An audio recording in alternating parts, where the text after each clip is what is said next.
human being and sadhana.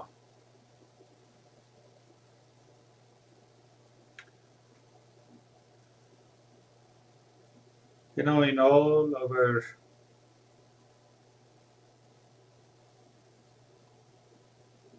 text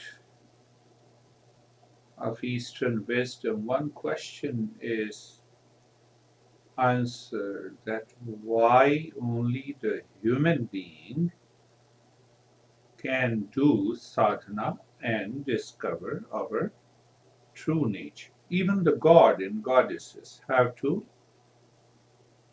take their birth in the human form, in the human body,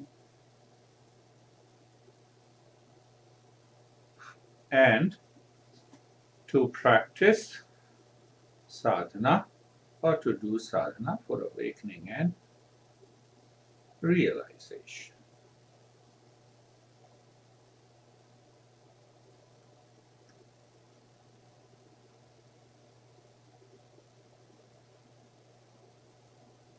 Look at the human frame.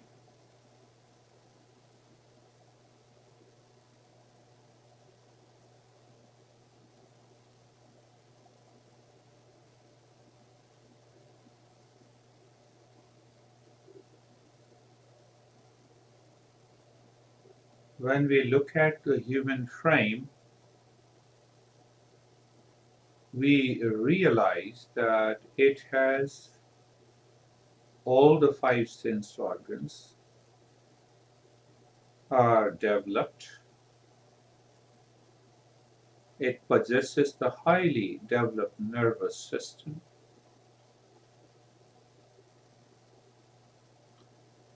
and it possesses the highly developed mind, which is known as an intellect.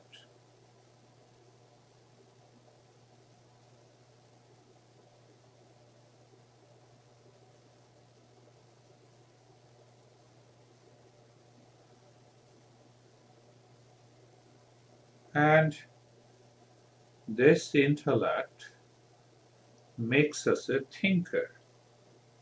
We can separate all these thoughts from the thinker. We can separate all the living species from us. An ability to separate, to know ourselves subjectively. I am. Not all the animals can do it.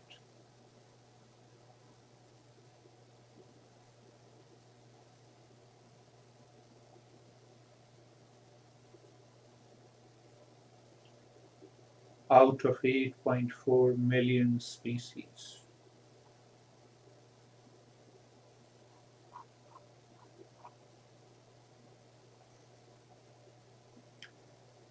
That is the first reason, but the second reason,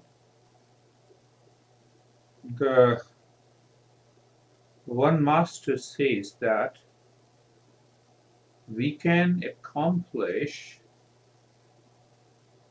the qualities of courage, commitment, concentration, enthusiasm, energy, peace. So he says we can acquire the qualities of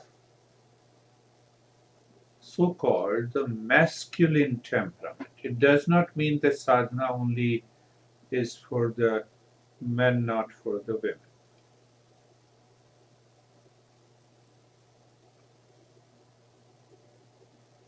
So when the mind leaves the wandering nature,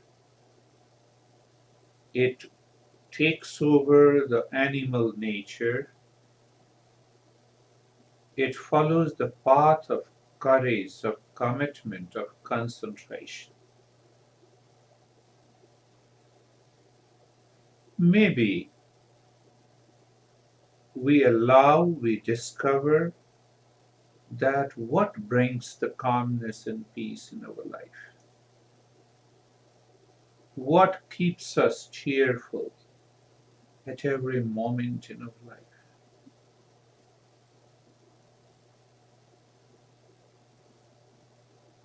These qualities encourages us further to know more. So the mind and the intellect is inspired by the thirst for knowledge, for light. So we can attain the sattvic nature. What is the sattvic nature? In the mind and intellect, it always pursues the path of knowledge. Knowledge, thirst for knowledge, knowledge to find my true nature.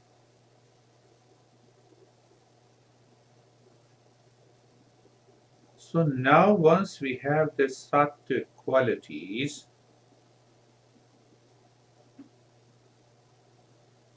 and a thirst for knowledge, there comes the teachings of the Eastern Western. Then the thirst of the knowledge in the mind and the intellect, we start understanding the teachings and the practices of Eastern Western. But it is very important to have the right knowledge of these practices. For example, we talk of austerity, tapasya, going into the Himalayas, standing on one feet. That has nothing to do with the self-discovery. Tapasya literally means to increase the power of the will to pursue the path of knowledge, to do all those practices that helps me approach near to the self and reject what is not desired. After all, the human frame is the frame where we can attain meditative state. Why to torture and humiliate it? So it is very important to have the right knowledge that helps us to treat the path of East and West. And once we have the right knowledge,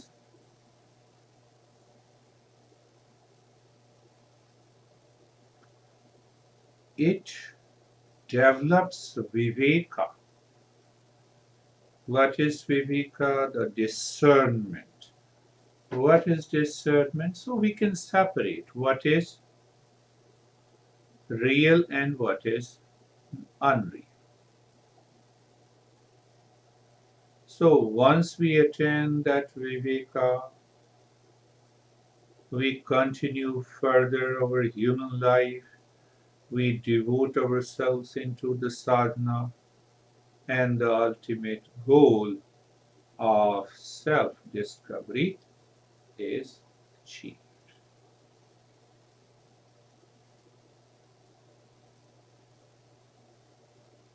Sri Aurobindo, great master, summarizes that we should understand what is evolved in us, what is evolving in us, and what is yet to evolve. Simple language. What is evolved in us? The body and the human frame. The body is evolved. We cannot have the sixth sense organ after the five organs. We have the intellect and the mind. Now, this mind is constantly changing, so the mind is evolving. Science says the brain is evolving. It is rising to the higher consciousness. The brain is adapting itself to meet a constant challenges thrown by the world outside. And Eastern wisdom says mind is the cause of the problem, suffering, and mind is the cause of the solution. All experiences takes place in the mind. Ignorance and wisdom are present in the mind. We have to remove the ignorance, awaken to the wisdom to treat the path. So by the sadhana, this mind evolves. It rises to higher and higher states. And what is yet to evolve? So the life evolved out of matter. When the matter reaches to a saturation point, when the life reaches to a saturation point, mind is evolved. When the mind reaches to a saturation point, we awaken to ourself, our true nature, that is the nature of peace and happiness, love and wisdom. That is why we say mind reaches to a saturation point. Now the mind merges, or we can say we transcend the mind, or we can say we rise above the mind, or we say we discover the true nature behind and beyond the mind.